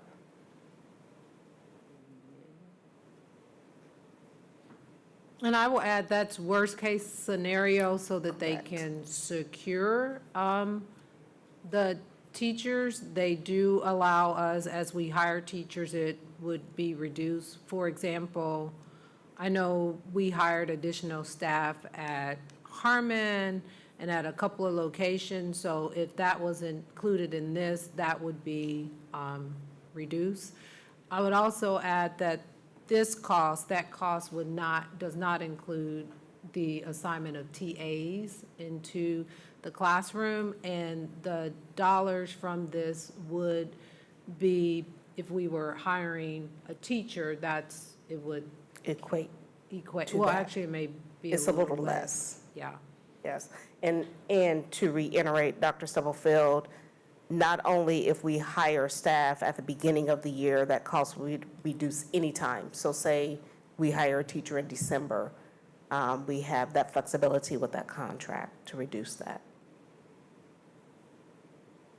So, And my apologies. What page you say the 3 million figure is on? Yeah, 'cause Well, that is- I calculated it Oh. based upon each school site, so that is the figure. And we also have Dr. Michael Robinson, who is also on from proximity if there are any specific questions. Ms. Russell?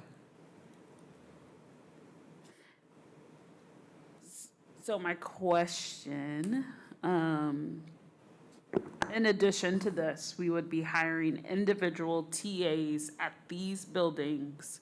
So it would not be the responsibility of staff to cover these classrooms. That is the expectation that we are setting through the utilization of these programs.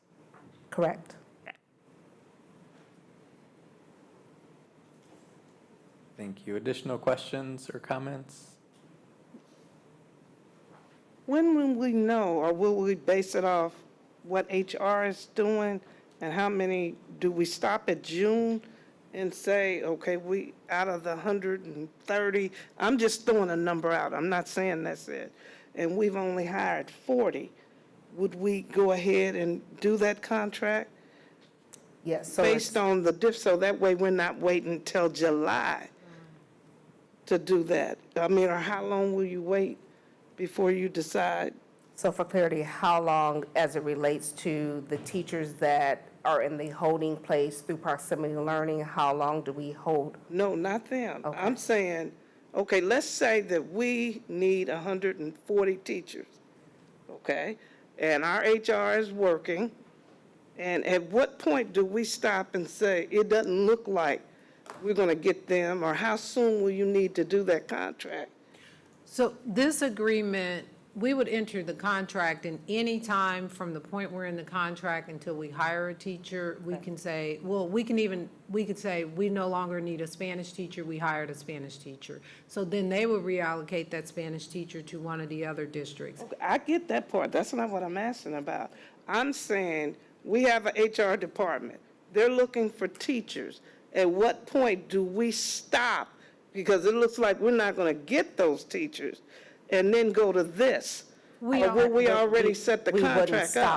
stop. We don't have to stop. Yeah, I think we are going to continue to seek the staffing needs for our district. So, and that kind of alludes to my example, even if in December, we use the example of a Spanish teacher. No, I got then- that, I know we're gonna okay. keep looking, but at some point, so we don't start the year in the hole and not have enough people, are we gonna sign this contract when we vote the next time? And then it doesn't matter, it's just wherever we are, if we're 50 short, then we just go from there. I just didn't know if there was a cutoff point, or we're signing now to plan for what happens in the future, if I got you. Yeah, so their cutoff point to secure the teachers is Now. like Right. our first June. And so by us entering an agreement in June, they will start to secure the teachers. But if we didn't do it then, they would not be able to secure the online teachers or, and so this is their cutoff point now. Yeah. Of the anticipation of how many staff we need. Gotcha. Ms. Russell? So that just triggered another question for me. So of this 3.1 million and this scope of all the things we need, what do we lose if between June and August, we find a placement? What do we lose in this contract? And I tried to look for it. Can I answer Sure. that question? Yeah. Yeah, this is Dr. Michael Robinson. You don't lose anything. So by the time we get to the final onboarding, you say you needed 10 math teachers, but you found 5. We will take those 5 off of the contract. So in essence, we call it our HR backup plan. So you're covered. We're going to go out and recruit, but you're going to continue to recruit. Just as Dr. Campbell said, you're going to recruit all year. This is more of a backup so that in case if you don't have a teacher for a respective class, you have them. And what this is, by starting now, this gives us an opportunity to go out and get the math and science teachers and the CTE teachers that you actually need to deliver services in your district. Okay, you stuck with the same statement you stuck with at NSBA, so I'm a trust you. Thanks for the Okay, lunch. who is that? Who is that? Oh, yeah, that's right. You guys did come out there. Great. I remember Ms. Page over there. Yes. So, And then at the half-year point, what does that look like? when we get to the semester point, if you find a teacher, once again, we will take that teacher off of the list, and you will only be billed for the services that you have actually used. Okay. I mean, my prayer is that you find teachers, but I mean, I saw an article yesterday, 426 positions that was open. I said, oh my God, that's a lot. But Dr. Campbell said that's not a true number. So, but we're here to work with you. We're here to be your partner during these rough times of, trying to get teachers in the seats. So instead of just having a sub in the classroom, this gives you an opportunity to have a licensed professional that understands algebra, chemistry, or whatever subject that they're actually teaching. Thank you, Dr. Robinson. Other questions from the board? Oh, Ms. Humphries. So they will ensure that the teacher that is online has a Kansas license? Yes, that is the other reason why we want to start early. So we will go out, we will hire teachers. If they do not have a Kansas license, if we start right now in June, we can take them through the process, our HR team, so that they get the Kansas license. So when they start school in August or late August, early September, whenever it is when you start, they'll be ready to go and they'll have all their certifications, all of their licenses, so that they can become your teacher of record. That's why we need to start early, because there's a lot of stuff that has to happen in the background to make this enterprise a good one. So for each online teacher, we have to have a teaching assistant in the classroom. Correct. What qualifications do they have to have? The teacher assistant is someone who needs to be able just to keep law and order, who will work at elbow with our teachers. So like classroom management, but we have a whole training session that takes several hours. We actually train the teacher assistants. So we actually call them facilitators, teacher assistants, but we have a whole training where we show them how to use our systems, how to handle classroom management situations, also how to work at elbow with our teacher. And they will fall under our Kansas guidelines as it relates to our hiring of what those positions entail for our district also. So we hire the TAs? Yes. And they train them? Yes. Okay. Thank you. Additional questions? All right. Thank you, Dr. Campbell, and thank you, Dr. Robinson. No problem. Okay. If you do have additional questions, please send those to Dr. Campbell and Dr. Stubblefield, and we'll make sure we address them before this comes back before the board. Our next agenda item number 9A, is our budget. We won't do a deep dive today. We have our June 6th meeting, where we will continue with our budget process. But I know Dr. Stubblefield did send an email with a lot of information regarding our budget and links and folders on where to get some of that information. So tonight just wanted to pass that along with Dr. Stubblefield if there's additional information for us to know as we continue with our budget timeline and process. So I just wanted to share, we did add to the documents the curriculum and instruction supports that are considered Tier 1 at all of the different levels, because there was some questions around like baseline, what do all schools get? And so that information and in that document is there specifically around curriculum and instruction. And then there are some bullet points around some additional information that align with alignment with equity across the district. And then just wanted to provide clarification around ESL and SPED. That is based off federal guidelines, IEPs, ESL plans. All of those are driven by individual needs of students. So that is not something that we can't say every school has X number of SPED teachers or X number of special education paras or ESL staff or ESL aides. They follow the federal guidelines. In addition to that, I will share, as Dr. Nguyen has shared in previous meetings, we did finally get guidance from KSDE around House Bill 2567, and a couple of things that, some of this is not new for the board, but some of it, how we have to do it, will look different, and we'll navigate through that with the board. But I'll just hit a couple of bullet points. Each year, the Board of Education school district shall conduct an assessment of the educational needs of each attendance center in the district.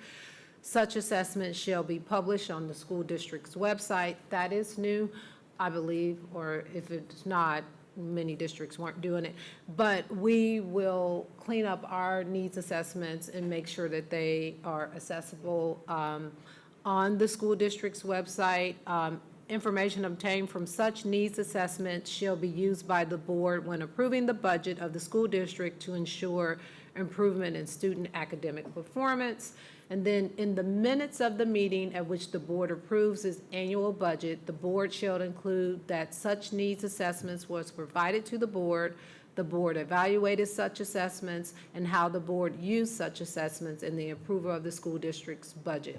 So that needs to be explicit in the minutes at the meeting that the budget is approved.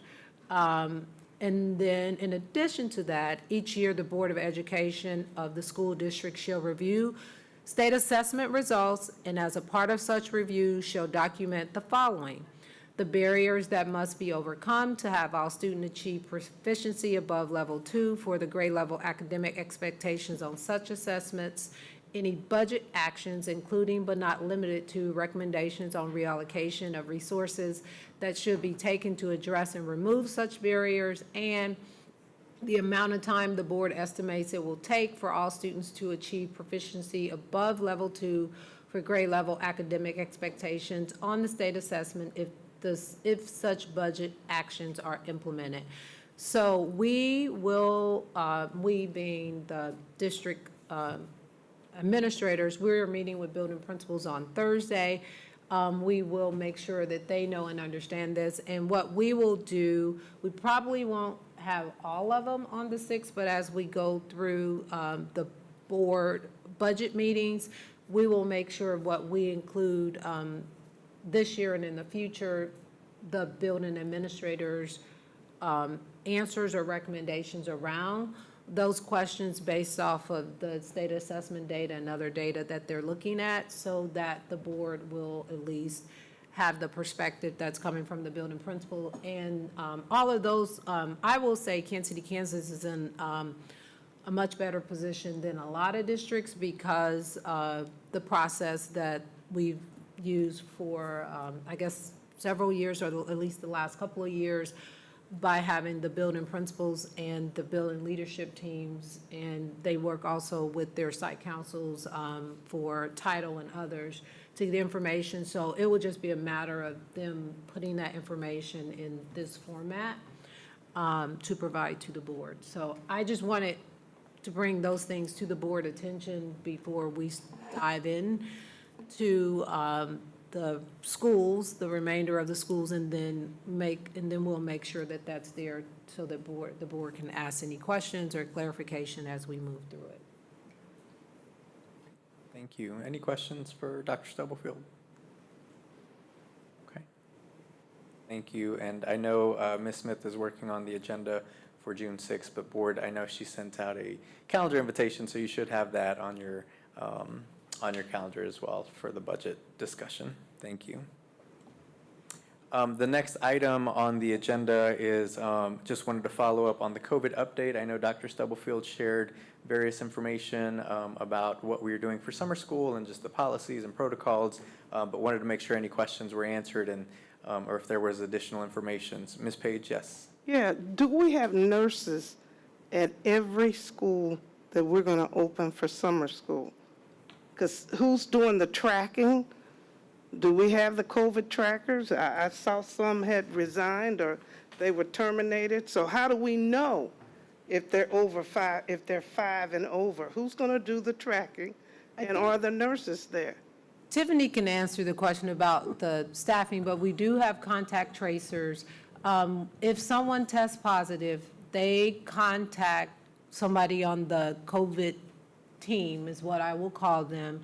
They then follow up and deploy and do the contact tracing for that location. That's what we've been doing this entire school year and what we have continued to do even with the mass optional component. So that never really stopped, even though KDHE and Wyandotte County Public Health said they were no longer contacting tracing. We have always notified individuals who were close contacts. And when we went to mass optional, anyone that was not wearing a mask was, if they fell under the guidance that we have to quarantine, they were told to quarantine. So none of that will change, but Tiffany can answer the question about whether there'll be a nurse at every site that has summer school. Good afternoon, Dr. Stubblefield, President Lopez, Vice President Clark, and board members. Yes, we will have nurses at most schools, Ms. Wanda Page Brownlee, but there will be some schools that will be staffed with just medical assistants, but they will be buddied with an RN. Okay. And we have enough contact tracers to do the job? Because I know you said 5%, and we voted on that. And just make sure that it is 5, it's not 9, it's not 10, that we adhere to what we said. And that's been a concern for some parents. They want to make sure that they're contacted if it does go up for that school. So I think where there may be some confusion, we provide an update once a week. On Monday, you could be above 5%, and then people return and you're below 5%. So we have never had the capacity, nor has any health organization, including the CDC, to do a daily update. So we do a weekly update, and it is at that time. What we did implement was that if we see a hot spot, we have made the decision to go ahead and put them in mass before we had the weekly update, because based off of the number of classrooms that were involved or the number of people who may have been positive or close contacts, if it was nearing double digits, we then would say that classroom will go in mask, and we will continue to monitor it from that perspective. And so that's what we've done. But day to day, we don't have the capacity. Well, Yeah. I respect that. I knew we weren't going to do that, but on our dashboard, I know it was never kind of up to date. I get that, but we do need to keep it, if we know by Monday, or if we know even sooner, to let people know, because you want to keep everyone safe. So on Mondays, it has been updated, honestly, more regularly since we went to mass optional. Prior to that, it was updated, but we didn't have the 5% threshold. We were already in required mass. But it's updated every Monday, and families are contacted. The confusion that I navigated with families was they wanted to know on Thursday, but we don't provide the update until Monday. And in some cases, they believe they were above 5%, but when the numbers came out on Monday, they were not. And so we acknowledged there were cases where we said to schools and or classroom, your mask required, and then when Monday came, in some cases they were still in mask, and in other cases they were not. Okay, again, I'm asking, because we want to keep people safe. We give them an option, but we still have to make sure we protect people and not let things go. Because I know some people who were at the ECC, and they're in the hospital now. So again, we want to keep people safe. That's important. Absolutely. Thank you, Ms. Page, for the question. Thank you, Dr. Stubblefield and Ms. Lewis, for the information. Additional questions from the board? Thank you. Our next agenda item is agenda item number 10. Our executive session would entertain a motion that the Kansas City Board of Education recess to executive session to discuss confidential student information pursuant to the exception relating to actions affecting a student under the Kansas Open Meetings Act, going in at 6:45 for 15 minutes, and inviting Ms. Samry Devon and Dr. Judith Campbell into the session. So moved. Second. Moved and seconded. Ms. Smith, roll call. Yolanda Clark, Yolanda Clark, yes. Maxine Drew, Maxine Drew, yes. Janie Humphries, Jenny Humphries, yes. Randy Lopez, Randy, yes. Wanda Brownlee Page, Wanda Brownlee Page, yes. Rachel Russell, Rachel Russell, yes. Dr. Nguyen. Thank you. Thank you. And staff, with the exception of Dr. Campbell and Ms. Devon, you're excused. Thank you.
open session, please? So moved. Second. Moved and seconded. Ms. Smith? Just a second. Yolanda Clark, Yolanda Clark, yes. Randy Lopez, Randy, yes? Wanda Brownlee Page, Wanda Brownlee Page, yes. Rachel Russell. Rachel Russell, yes. Thank you. Thank you. Would now entertain a motion to recess to executive session to discuss matters of non-elected personnel in order to protect the privacy interests of the parties involved under Kansas Open Meetings Act with potential action to follow, going in at 7:03 and coming out at 7:08. So moved. Second. Ms. Smith? Yolanda Clark, Yolanda Clark, yes. Randy Lopez, Randy, yes? Wanda Brownlee Page, Wanda Brownlee Page, yes. Rachel Russell. Rachel Russell, yes. Thank you. Thank you.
Move to return to open session, please. So moved.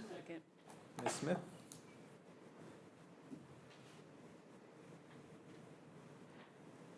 Yolanda Clark, Yolanda Clark, yes. Maxine Drew, Maxine Drew, yes. Randy Lopez, Randy Lopez, yes. Rachel Russell. Rachel Russell, yes. Thank you. Thank you. Would now entertain a motion to recess to executive session for consultation with the attorney on matters which would be deemed privileged in the attorney-client relationship under a Kansas Open Meetings Act, going in at 7:11 and coming out at after 25 minutes. 7:26. So moved. 36, thank you. Second. Moved and seconded. Ms. Smith? Yolanda Clark, Yolanda Clark, yes. Maxine Drew, Maxine Drew, yes. Randy Lopez, Randy, yes. Rachel Russell. Rachel Russell, yes. Thank you. Thank you.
Motion to return to open session, please.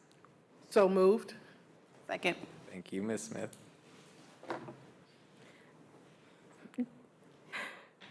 Yolanda Clark. Yolanda Clark, yes. I'm sorry, Maxine Drew. Maxine Drew, yes. Randy Lopez. Randy, yes? Rachel Russell. Rachel Russell, yes. Thank you. Thank you. Would entertain a motion to recess to executive session for consultation with the attorney on matters which would be deemed privileged and the attorney-client relationship under Kansas Open Meetings Act, going in at 7:43 for 25 minutes. So moved. Second. Thank you. Ms. Smith? Yolanda Clark. Yolanda Clark, yes. Maxine Drew. Maxine Drew, yes. Randy Lopez. Randy, yes? Rachel Russell. Rachel Russell, yes. Thank you.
Return to open session, please. Second. Moving second. Ms. Smith? Yolanda Clark. Yolanda Clark, yes. Next. Randy Lopez. Randy Lopez, yes. Wanda Brownlee Page. Wanda Brownlee Page, yes. Rachel Russell. Rachel Russell, yes. Thank you. Thank you. Motion to recess to executive session to discuss matters of non-elected personnel in order to protect the privacy interests of parties involved under Kansas Open Meetings Act for 15 minutes going in at 8:11. So moved. Second. Ms. Smith? Yolanda Clark. Yolanda Clark, yes. Randy Lopez. Randy, yes. Wanda Brownlee Page. Wanda Brownlee Page, yes. Rachel Russell. Rachel Russell, yes. Thank you. Thank you.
Move to return to open session, please. So move. Second. Thank you. Ms. Smith? Yolanda Clark, Yolanda Clark, yes. Maxine Drew, Maxine Drew, yes. Janie Humphries, Janie, yes. Randy Lopez, Randy Lopez, yes? Dr. Nguyen. Great, thank you again. Thank you, board, thank you, staff. Just a reminder again that we do have our special board meeting on Monday at 3 p.m. And so we will see you on Monday. With that, this meeting is adjourned. Have a good night, everybody.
Her tablet wasn't working.